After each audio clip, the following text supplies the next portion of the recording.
জগতের কোনো মেয়ে মানুষ শ্বশুরবাড়ির মানুষকে শত্রু বানানোর জন্য বিয়ে করে না।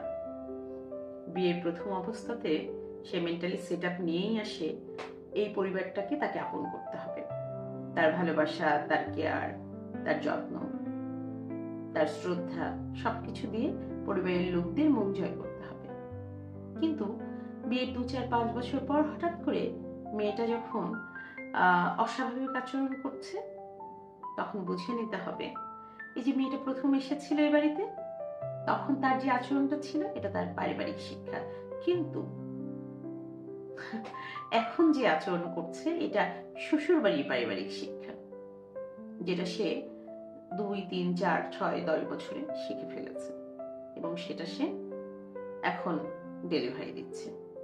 তাই মেয়েটাকে বাজে কথা বলার আগে, মন্দ কথা বলার আগে নিজেদের ব্যবহারটা সংযত করবেন।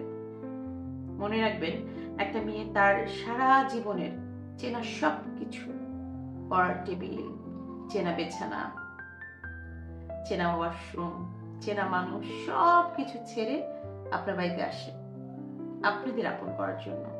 তার সাথে যদি একটু মানবিক হন, দেখবেন সেই মেয়েটাও আপনার সাথে মানবিক হবে।